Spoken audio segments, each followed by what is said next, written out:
Hello, moon babies. I'm back. So, a few weeks ago, which is about a million years in internet time, I promised that I would make a Q&A video for you. This is that video.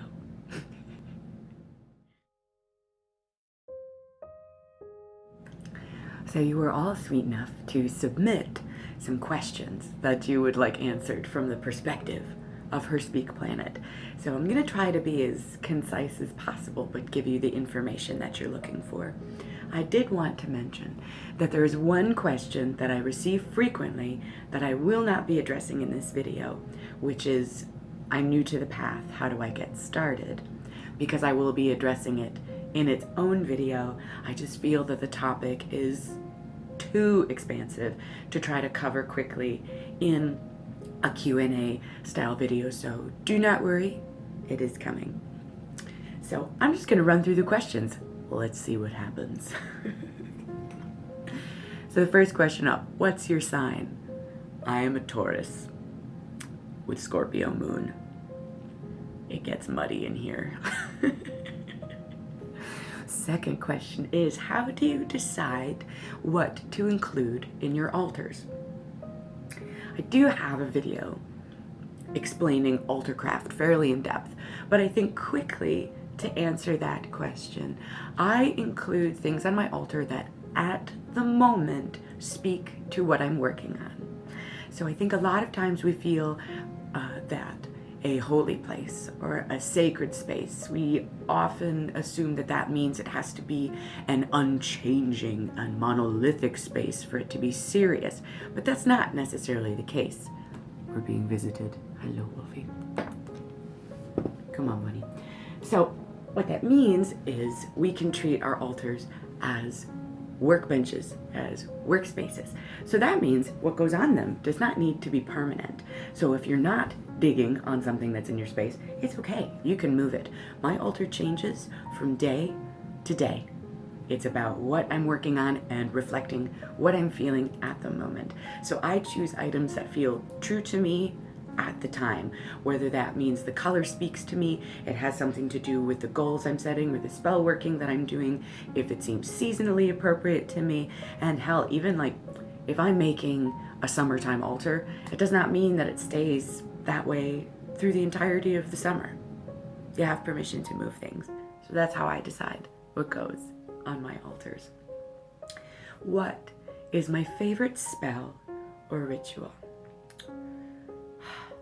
This is kind of a broad question. It also ties into some of the following questions, so I'm going to answer half, which is, what is your favorite ritual? My favorite ritual time is the window of time between the dark moon and the new moon. I just feel like for me, I do ritual every new and full moon. And this time is when I am making preparations and gathering materials and getting really clear about what I want. I feel like it's that moment before you light the fuse for what you're going to work on for the next cycle. So the dark moon and new moon, those rituals are my jam. What advice do you have for someone who's trying to connect with the universe, spirit, or divinity? My number one tip is to spend as much time outside in solitude as you can. And I know that can be difficult, especially for some of us who live in cities where you are never really alone, but at least in a space where you can perceive to have some privacy. Because when we can spend time alone, and this is enhanced when we can do it in nature, and nature does not necessarily mean the wilderness, somewhere where your feet are touching the earth, or you can hear the sounds of the wind, or to be near the water, or even with your animals. This is when we feel relaxed enough that we can hear another voice, when we can hear that insight to come in. Number one tip, spend time alone. Rinse, repeat, do it over and over again.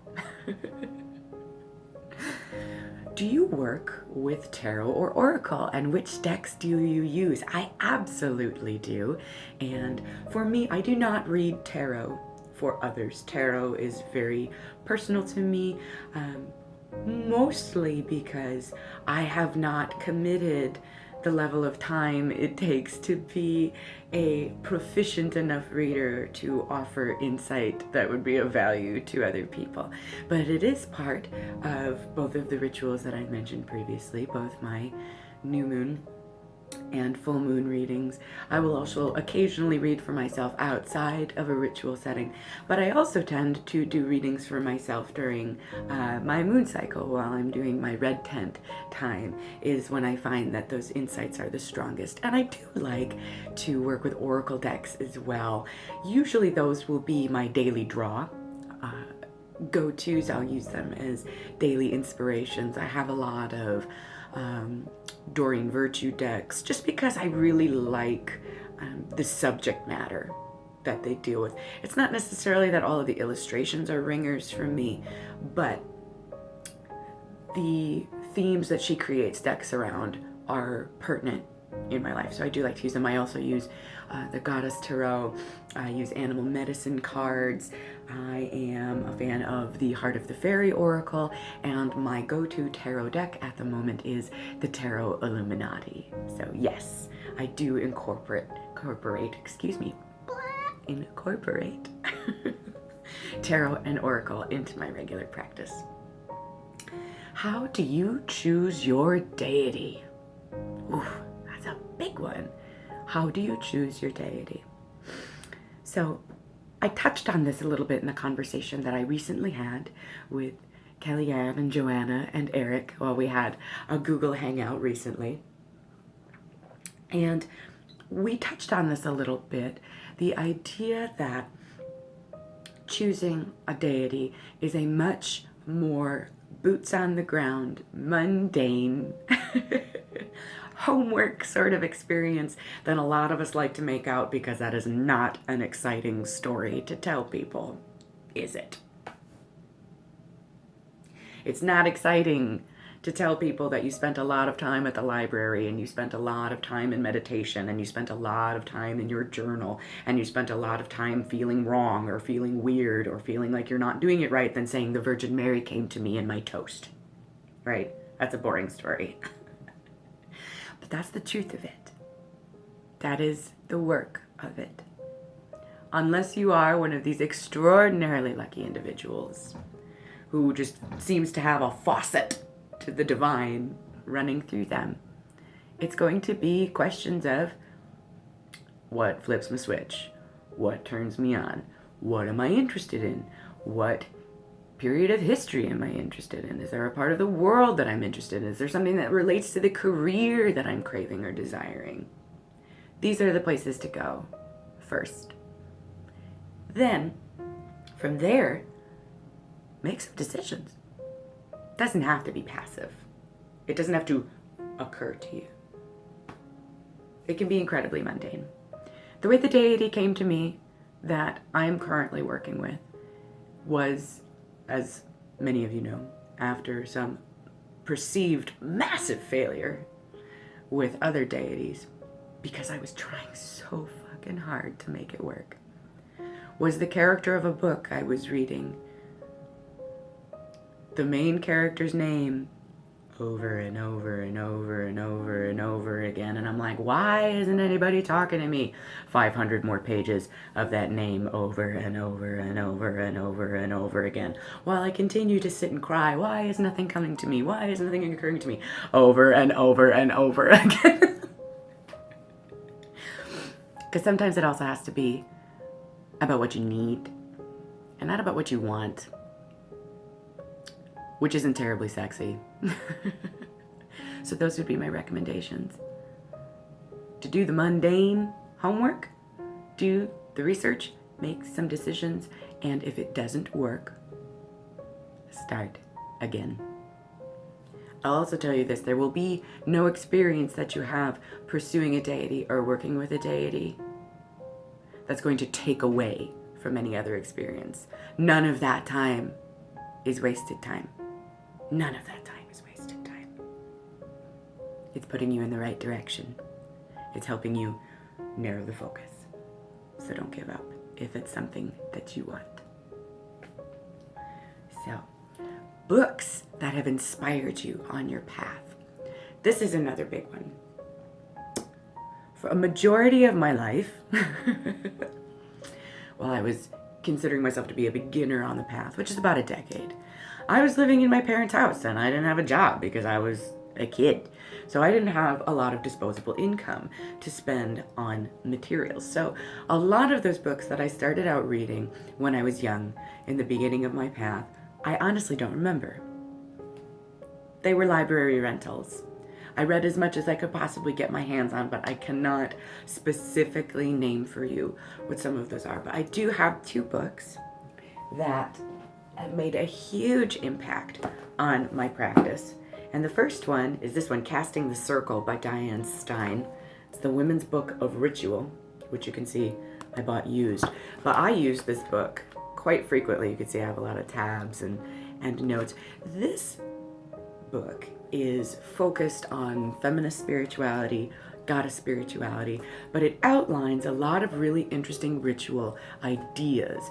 Rites of passage, talks about the Wheel of the Year, and this book was truthfully the first place I found evidence of a pop pantheon. I didn't know that's what it was, and I didn't call it that at the time, but some of the options that Diane gives you for casting your circle and calling in deity or spirit to be present are women from history. Figures like Joan of Arc and Harriet Tubman and other characters. This is the first place that I discovered that, and there's a huge turning point for me. So I would highly recommend this book if you are looking to start creating ritual or looking at ritual in a different way. The other is not what we would technically consider to be a witchy book, but you guys know what this is. Women Who Run with the Wolves. And you can see that this is also a book that I have loved up many times with its dog ears and notes. No, it is not a book that teaches you how to do ritual or the ingredients that you need for a spell, or how to turn anything on its head. But it is a human story, the core of what makes us believe that things are possible, talks about archetypes, talks about our ties to mythology, to the earth, to our higher selves. I wouldn't recommend trying to read this book cover to cover on a train trip, but I would recommend at some point on your path making it through this book. Highly recommend it. So let's move on. The next question we have: how has your spirituality helped you in your artistic gifts and expressions? That's a really interesting question because they intertwine often. So I use a lot of the same tools to create work, whether that's visual arts or to create music, as I do to make magic. So things like visualization, the planning process, using signs and looking for synchronicities to lead me where I'm going to go, using meditation to explore those ideas. And really, to me, it feels like my art and my music is really the exploration of those magical ideas and really putting them, applying them through visual media. So I hope that answers that question. This one we get frequently. How do you balance a relationship with someone who isn't witchy? I hate to disappoint you, but it hasn't proven to be an issue thus far. And I think part of the reason for that is my partner and I grant each other a lot of space. We're both private people. So we give each other space. We invite each other into our spaces. his being of a non-witchy persuasion and mine being of a witchy persuasion. And there's always an invitation to join, but there's never any pressure to join. There's also a mutual respect of that space. So that's really what it is. He has a deep respect for my physical space, for my workroom, as I do for his. And we ask each other a lot of questions. We just show each other interest in where we're at and the experiences that we're having. Next question. Have you ever used ceremonial magic? Yes, I have, and I do. And even if you do not plan to become a full-time ceremonial magician, I would encourage you to look into it. Not because it's something that you need to believe and that you need to practice to be a real magician, but there's a lot of interesting tidbits in there that can easily be tweaked and incorporated into your own practice that you may find interesting. So, ceremonial magic for the win. The next question. I need help connecting to my spirit guide. How do you connect with your guide? And if you could reincarnate as any animal, what would it be? Okay, so there's a lot to pick apart in this question. I need help connecting to my spirit guide. I would refer to the answer given earlier about connecting with divinity, the universe, spirit, everything. Same deal. Take the time to be quiet. And I will be honest with you here. I do not work with a spirit guide as we would define it per se. I don't have a guide that helps me speak to deity or that helps me travel. If I am looking for assistance in traveling, I use things like stones, scents, things of that nature. I personally do not have a spirit guide. I've worked with animal totems in the past, but I'm also not a person who believes that you have one animal totem from birth to the grave. I feel like people change and transform much too often for that information to remain pertinent at all times through your entire life.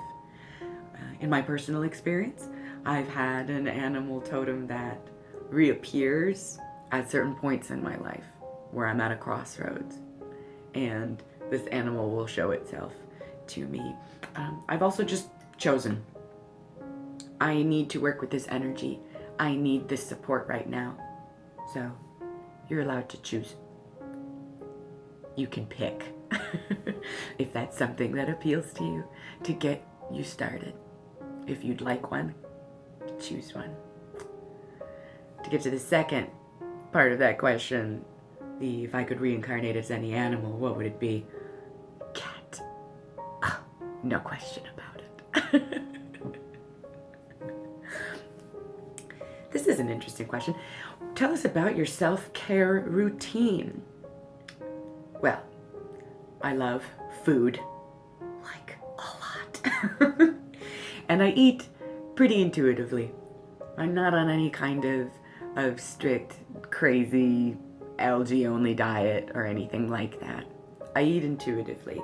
And one of the things that I've been experimenting with for the past couple of months after reading Code Red, which is a great book, some great information about deepening your understanding of your menstrual cycle, is about eating with your cycles. And that's been proving to be very useful and very beneficial to me. But I generally, I'm on the rainbow diet train. I eat a lot of different colors. That's one of the things that I try to do, because not only does it appeal to the body, it appeals to the eye and the mind and your soul. So I also use aromatherapy on the daily. That's an integral part of my routine, using aromatherapy. I'm also a big fan of the sacred nap. So I'll set up a space to take a nap in front of my altar with my favorite rocks. I'll choose a blanket of a particular color to assist me in what I'm trying to do. I will burn incense or run my humidifier with essential oils and just use that space to just get some deep rest. And if there are insights that come with that ritualistic nap, that's even better. I also incorporate the ritualistic nap into my red tent space, where I will set up a special space just for me during my moon cycle. But that has become an incredibly also beneficial and deeply healing part of my self-care practice. So, next question. Do you have any tips for grounding what you create on the astral? That's a fantastic question. And yes, I do. So, my first suggestion for grounding what you're working on in the astral is to visit, revisit until it's easy for you. Especially if you're trying to create something like an astral altar or an astral temple. Continue to revisit until it comes to you naturally, until you can compile all of the details that you desire quickly, until it's like your favorite movie. So the second is to place a physical reminder on your altar, or to carry something with you as a talisman that is a representation, something symbolic that relates to the work that you're doing on the astral. The third is a majority of my Book of Shadows, which I'm sure some of you have seen, are illustrations of things that I have created or experiences that I've had on the astral as a way to document them or revisit them with ease. So I will illustrate, or I will collage, write about. Include that work in your Book of Shadows. So, this is a fun question. What are your 6 favorite films? I actually struggled with this question just a little bit because I'm not a huge movie watcher. I have a hard time sitting still long enough to make it through a movie. There's so much to do, you guys. So, my favorite movies are, I love Dark Crystal. I love Edward Scissorhands. God, it makes me cry every time. Sleepy Hollow is also my jam. That's a beautiful film. This is Spinal Tap because it's way too much like my real life. Relatable on many levels. I also enjoy Nightmare Before Christmas. That was the movie that inspired me to want to go to art school, was I wanted to be able to make my own films. I was very invested in making stop animation films for many, many years. So Nightmare Before Christmas is on that list, as well as Legend, because it's chock full of unicorns. So that's my list of my favorite tacky films. All right, moving on. Do you have a morning ritual that incorporates your spirituality? Coffee. The answer to that question is sometimes. There will be phases in my life, and sometimes seasons, it's starting to occur to me, that I feel like I need to start the day at my altar. Whether that is doing a meditation or doing a reading for myself. But occasionally, that morning practice is really more about coming to the altar to feed things that need to be fed. If there's a working that I need to spend some time with and I need to feed or light a candle, that sort of work. But generally, my sacred time, the routine time that I come to my altar is in the evening. This is when I will meditate. that I will spend time working with my prayer beads, also feeding workings, reflecting on the day, sometimes just writing in my journal, sometimes just to sit in front of it and be in the space. But that time for me is generally in the evening. Last thing I do before I go to bed. So, do you have a go-to spell? I don't have a spell that I've repeated again and again.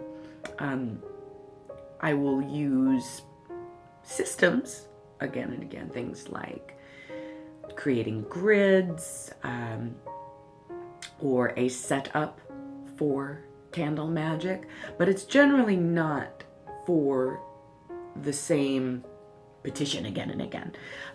But I will tell you, for funsies, a spell that I've recently done that I had massive success with is a spell for removing bad habits or a toxic anger, something that you're having a hard time letting go of that's becoming detrimental to your health.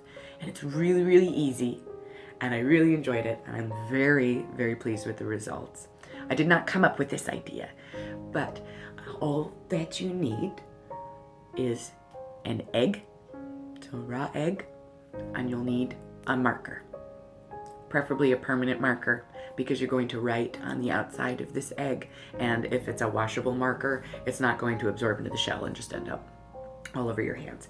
So all you need to do is you take the egg into your ritual space and you're holding on to it and you're thinking about whatever that shitty thing is that you are trying to let go of, and you feel it as feel as you possibly could feel it. Like, let it well up inside you and be huge. And for me, that was trying to finally, for real, kick cigarettes. I would have lengths of time, like long lengths of time, like 9 months stretches at a time, where I would be fine. And then the same sort of situation would occur and I would fall off the wagon and be incredibly discouraged.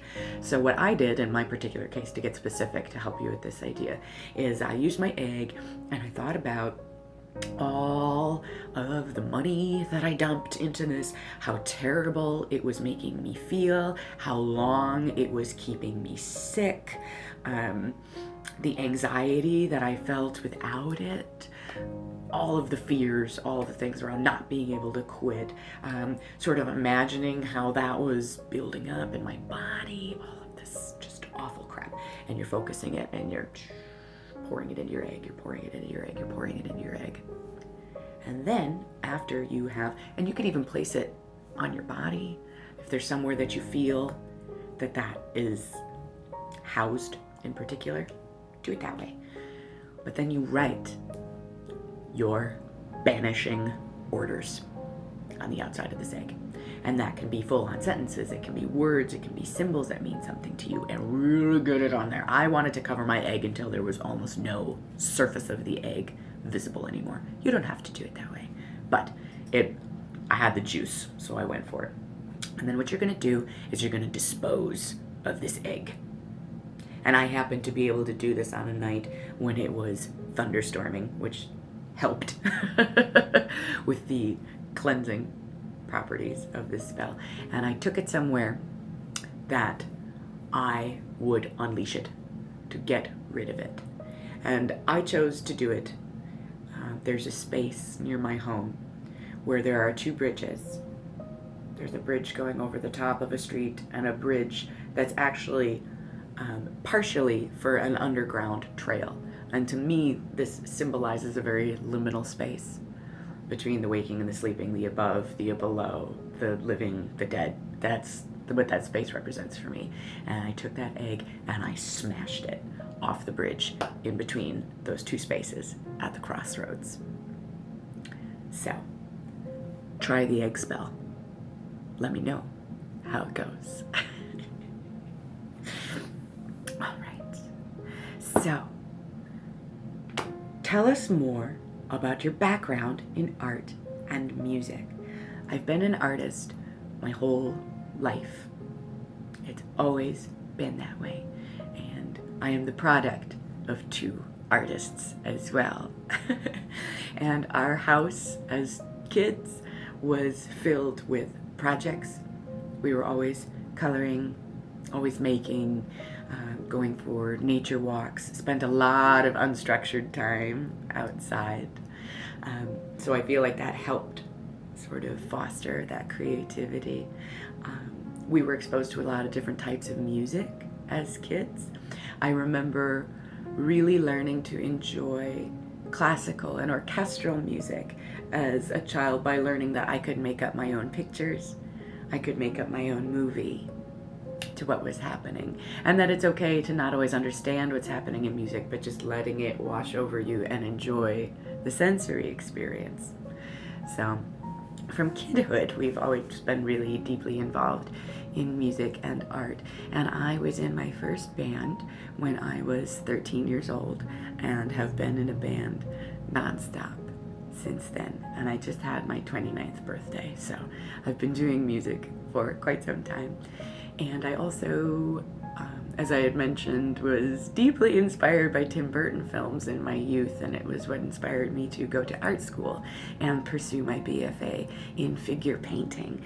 So I love that I'm now able to merge all of those interests into being, I don't necessarily just consider myself to be a musician. I consider myself to be a performance artist, because there are so many other elements that go into this work aside from writing and recording songs. So that's just a little bit about my art background.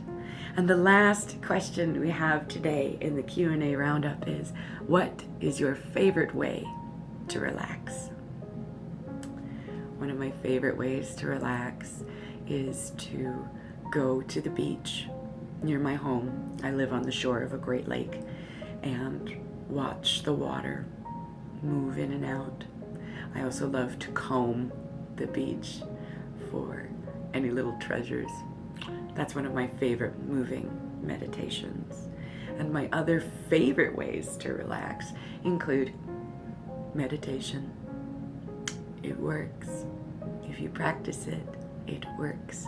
And the other, which I'm loving finding out from so many of you, the crossover between lovers of meditation and the metaphysical, and those of us who are interested and respond to ASMR.